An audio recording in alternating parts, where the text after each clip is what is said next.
Anda kembali bersama kami di Kompas Malam. Saudara, KPK merespon terkait laporan mantan Ketua KPK Abraham Samad bersama sejumlah tokoh masyarakat sipil terkait proyek strategis nasional PIK 2. Juru bicara KPK, Tessa Mahardika menyebut KPK dan Kejaksaan Agung tengah menyelidiki dugaan korupsi proyek strategis nasional pengembangan PIK 2. KPK akan menganalisa dari sisi yang berbeda dengan penyelidikan oleh Kejaksaan Agung.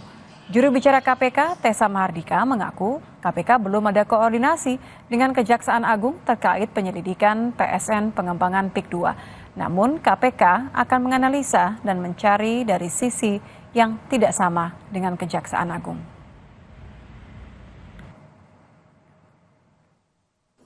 Ada tidaknya koordinasi dengan Kejaksaan Agung karena mereka juga melakukan penyelidikan ini saya belum terinfo. Tetapi tentunya KPK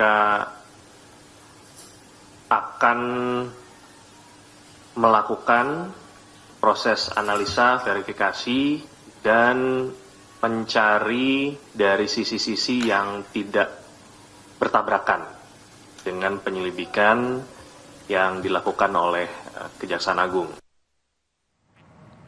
Apa itu?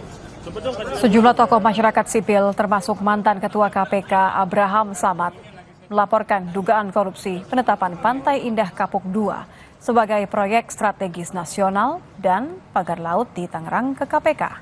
Para tokoh mendorong KPK memeriksa semua pihak yang diduga terlibat, baik dari pihak swasta maupun penyelenggara negara dari tingkat bawah hingga atas.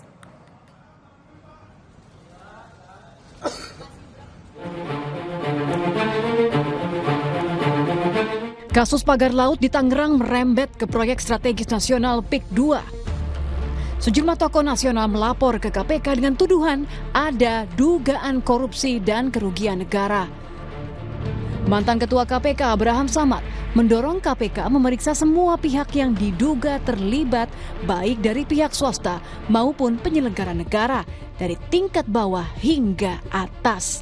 Nama Bos Agung Sedayu Group, Sugianto Kusuma alias Aguan, dan Presiden ke-7 Republik Indonesia, Joko Widodo, ikut masuk dalam laporan.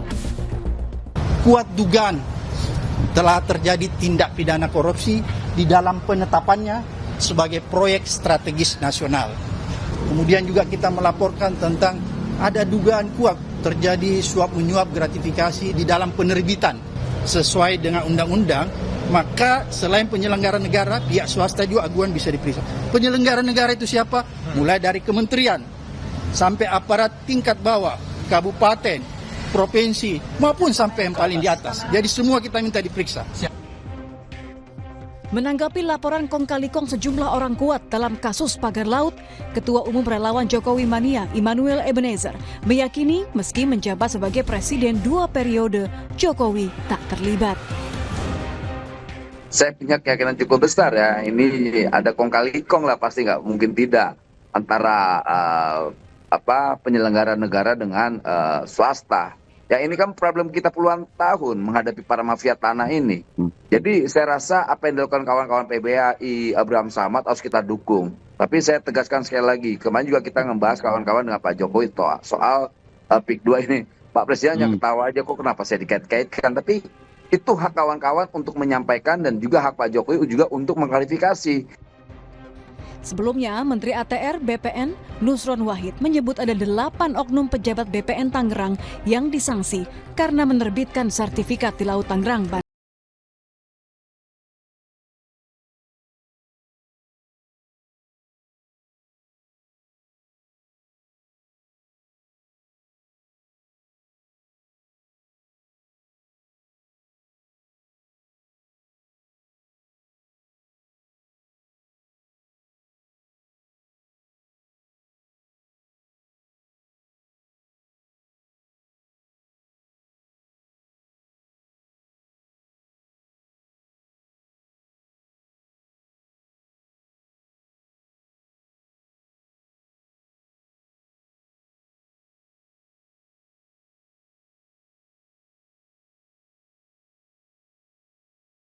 yang bertanggung jawab atas penertiban 263 sertifikat hingga menentukan kebijakan.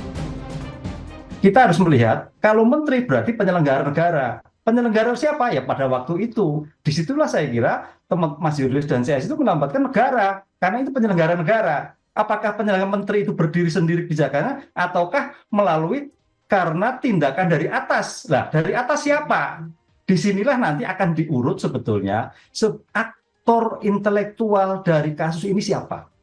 Kalau yang terkait dengan kepala BPN dinas, provinsi, kemudian kabupaten itu hanya pelaksana. Tapi aktor intelektual itu yang saya kira menjadikan poin penting sampai keluarnya 263. Hipnu menegaskan, 3 institusi penegak hukum harus bekerja sama dalam mengungkap semua pihak yang terlibat, agar kasus pagar laut tak seolah lempar tanggung jawab. Tim Liputan Kompas TV.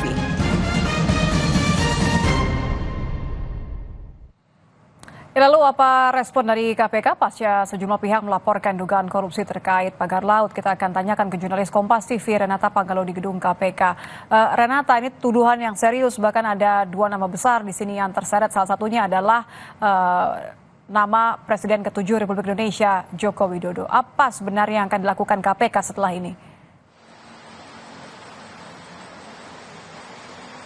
Iya Nitya, karena memang KPK ini mengaku bahwa akan menerima pelaporan maupun informasi apapun yang diterima dari masyarakat, maka selanjutnya ini KPK tentu akan melakukan verifikasi dan analisis terhadap 2 laporan yang sudah dibawa tadi oleh Koalisi Masyarakat Sipil yang memang anggotanya ini diantaranya beberapa tokoh masyarakat seperti mantan Ketua KPK Abraham Samad maupun mantan Wakil Ketua KPK ada Muhammad Yassin juga.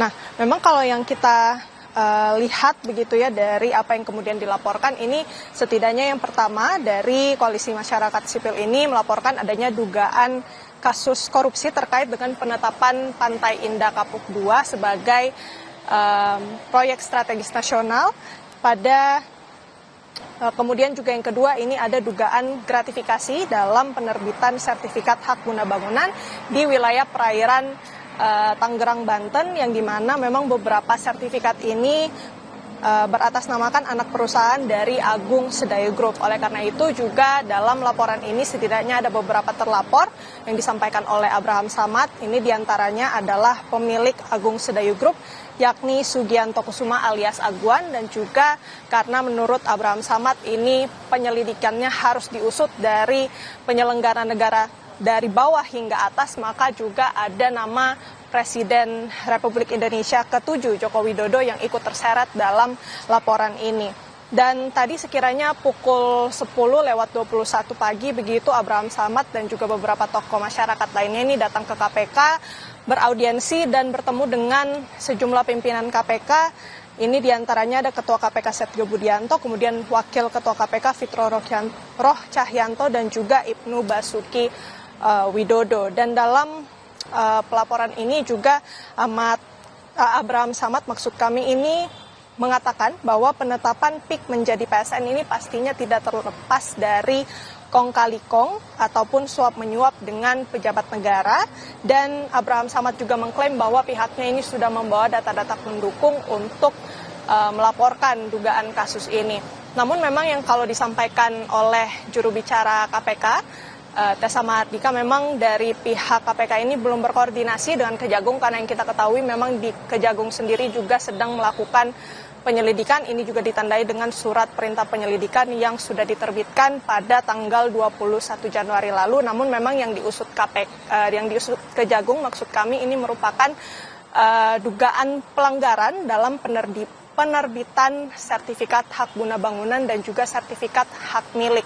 Jadi memang kalau dibandingkan ini tentu kalau dari pihak KPK sepertinya akan mengusut yang belum diusut oleh Kejagung sampai saat ini.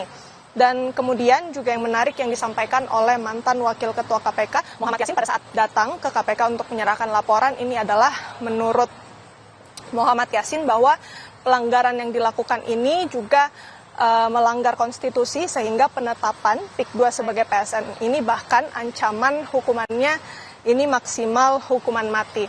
Jadi Nitya dan juga saudara, kita nantikan bagaimana pengusutan yang akan dilakukan oleh KPK, karena sampai sekarang yang kita ketahui Kejagung pun juga sedang mengusut terkait dengan penerbitan sertifikat di wilayah perairan Tangerang, Banten. Demikian, Nitya. Terima kasih jurnalis Kompas TV Renata Panggalo dari gedung KPK.